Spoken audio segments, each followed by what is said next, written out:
Tribunal একে সাবেক প্রধানমন্ত্রী শেখ হাসিনা সহ 3 জনের মামলা অভ্যুত্থান চলাকালে সংঘটিত মানবতা বিরোধী অপরাধের অভিযোগ, সেই মামলার রায় আগামীকালকে ঘোষণা হওয়ার কথা আছে। আমরা আশা করছি যে কালকেই এই ট্রাইব্যুনাল রায় ঘোষণা করবেন।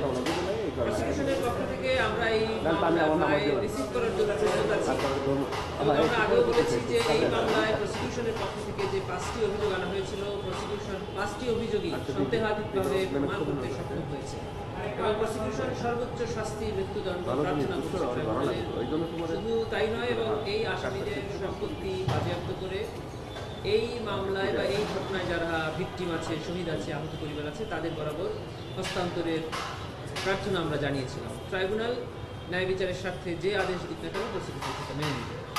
এবং ইতিপূর্বে আপনারা দেখেছেন যে ট্রাইব্যুনালের বেশ স্পেশাল প্রসিডিংসগুলো আমরা ট্রাইব্যুনালের অনুমতি সাপেক্ষে সরাসরি সম্প্রচার করেছি। আগামীকালকে রায়ের যে অংশটুকু ট্রাইব্যুনাল এখানে পড়ে শোনাবেন, সেই অংশটুকুও ট্রাইব্যুনালের অনুমতি সাপেক্ষে বাংলাদেশ টেলিভিশন এবং বাংলাদেশ টেলিভিশনের সাথে চুক্তিবদ্ধ যে কয়েকটি সংস্থা আছে এবং বাংলাদেশ টেলিভিশনের মাধ্যমে দেশের সকল গণমাধ্যম সরাসরি সম্প্রচার করতে পারবেন। এটাই। আর আমরা তো বলেছি যে আমরা সর্বোচ্চ শাস্তি আশা। জি, আপনারা জানেন যে জুলাই গণঅভ্যুত্থানের পরে পুনর্গঠিত ট্রাইব্যুনালের আগামীকালকে যে রায়টি হতে যাচ্ছে এটি সর্বপ্রথম রায়। এবং এই ট্রাইব্যুনালে জুলাই গণঅভ্যুত্থানের পরে যে কয়েকটি সংশোধনী এসেছে আইনে, তার মধ্যে অন্যতম হলো যে 24-এর আগের ট্রাইব্যুনালে নাম আন্তর্জাতিক অপরাধ ট্রাইব্যুনাল হলেও সেখানে আন্তর্জাতিক আইনের কোনো প্রযোজ্যতা ছিল না। জুলাই গণঅভ্যুত্থানের পরে আইন সংশোধন করে আন্তর্জাতিক আইন অর্থাৎ রোম স্ট্যাটিউটে যে আন্তর্জাতিক আইনের সংজ্ঞা এবং অ্যাপ্লিকেবিলিটি আছে সেটা এখানে প্রযোজ্য করা হয়েছে। দ্বিতীয় যে অন্যতম সংশোধনীটা করা হয়েছে সেটা হলো দণ্ডের পাশাপাশি অর্থাৎ কারাদণ্ড বা মৃত্যুদণ্ডের পাশাপাশি এখানে আরেকটি দণ্ডকে এখানে সংযোজিত করা হয়েছে, তা হলো আসামিদের সম্পদ বাজেয়াপ্ত করে ভিকটিম, আহত, নিহত বা এই ঘটনায় যারা ক্ষতিগ্রস্ত তাদের বরাবর প্রদান করা। কেন আমরা এটা চাচ্ছি? যেহেতু এটা আইনে আছে এবং একটি মানুষের প্রাণের বিনিময় তো আসলে কখনো দেওয়া সম্ভব না।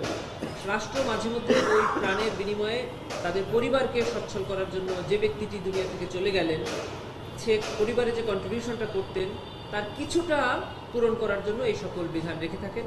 যেহেতু এই ট্রাইব্যুনালে ফাইন্যান্সিয়াল কম্পেনসেশনটা আছে, আমরা সেজন্য এটা চেয়েছি।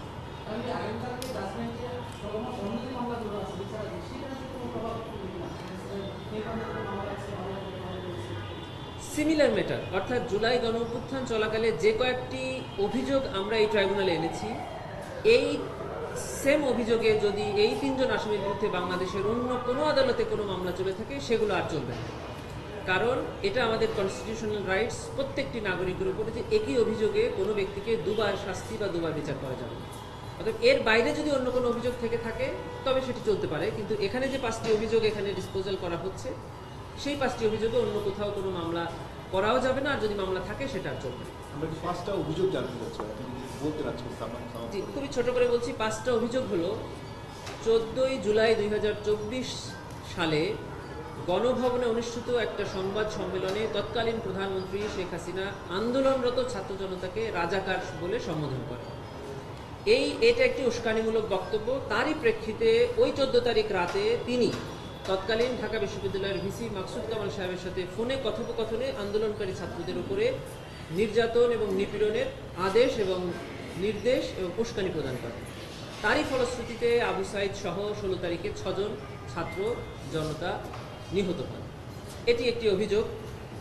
দ্বিতীয় অভিযোগটি হলো 18ই জুলাই 2024 তারিখে তৎকালীন প্রধানমন্ত্রী সাবেক ঢাকা সিটি কর্পোরেশনের মেয়র শেখ ফজলুল তাপসের সঙ্গে একটি ফোনে কথোপকথন করেন। সেখান থেকে দেখা যায় যে উনি আন্দোলনরত ছাত্র জনতার উপরে মারণাস্ত্র অর্থাৎ লেথাল ওয়েপন ব্যবহার করার নির্দেশ দিয়েছে। হেলিকপ্টার ব্যবহার করে গুলি এবং ড্রোন ব্যবহার করে ছাত্র জনতার অবস্থান নির্ণয়ের নির্দেশ দিয়েছে।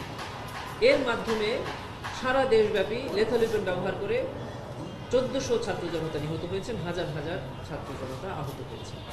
এটি এই মামলার দ্বিতীয় অভিযোগ। তৃতীয় অভিযোগটা ছিল রংপুরে আবু সাইদকে হত্যা। চতুর্থ অভিযোগটা ছিল চাংখারপুলে শহীদ আনাস, ইয়াকুব সহ 6 জনকে হত্যা। পঞ্চম অভিযোগ ছিল আশুলিয়াতে 6 জনকে হত্যার পরে তাদের লাশ পুড়িয়ে দেয়। এই 5টি অভিযোগে আমরা ফরমাল চার্জ সাবমিট করেছিলাম। চার্জ হিয়ারিং সেভাবে করেছি। ট্রাইব্যুনাল চার্জ ফ্রেমিংয়ের ক্ষেত্রে আমাদের ফর্মাল চার্জটাকে কিছুটা রিশাফেল করেছে, মানে ওনারা 5টি অভিযোগকে আরেকটু বাড়িয়েছেন বা কিছু রিশাফেল করেছেন। এখন জাজমেন্টের ট্রাইব্যুনাল সিদ্ধান্ত নেবেন যে এটা আমাদের চায় অনুযায়ী করবে নাকি ট্রাইব্যুনাল আমাদের ক্রিমিনাল জুডিসপ্রুডেন্স যেটা আমাদের দেশে সিআরপিসি আছে, সেখানে জামিন প্রদানের ক্ষেত্রে নারীকে, অসুস্থকে এবং কিশোর বালক শিশুদেরকে প্রিভিলেজ দেওয়া আছে। কিন্তু রায় প্রদানের ক্ষেত্রে নারীকে আমাদের সাধারণ আইনেও কোনো আলাদা প্রিভিলেজ দেওয়া হয় নাই, আর আমাদের এই আইনেও কোনো আলাদা প্রিভিলেজ নেই।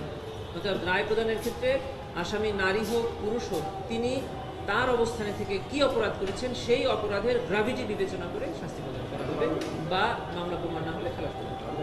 যদি আসামি পলাতক হয় তাহলে রায় প্রদানের পর থেকে 30 দিনের মধ্যে উনি আপিল করতে পারবেন, যদি উনি গ্রেফতার হন অথবা উনি ট্রাইব্যুনালে এসে সারেন্ডার করেন। আদারওয়াইজ স্টেট ডিফেন্সের অ্যাপিলেট ডিভিশনে অ্যাপিল ফাইল করার কোনো ইখতিয়ার নেই। সেক্ষেত্রে তো আরও কেউ আছেন, তো সেক্ষেত্রে আপনার ইন্টারপোলের কাছে রেড পাঠিয়েছিলেন, এটা কোনো অগ্রগতি? ওনার বিরুদ্ধে গ্রেফতারি পরোয়ানা জারি করলেন, তখন আমরা পররাষ্ট্র মন্ত্রণালয়ের মাধ্যমে রেড নোটিশ জারির একটা আবেদন করেছি। কালকে যদি রায় হয় এবং রায় যদি ট্রাইব্যুনাল ওনার বিরুদ্ধে শাস্তি প্রদান করেন, তাহলে আমরা আরেকটি কনভিকশন ওয়ারেন্টের আবেদন ইন্টারপোলে আবার পাঠাবো তার বিরুদ্ধে রেড নোটিশ জারির জন্য।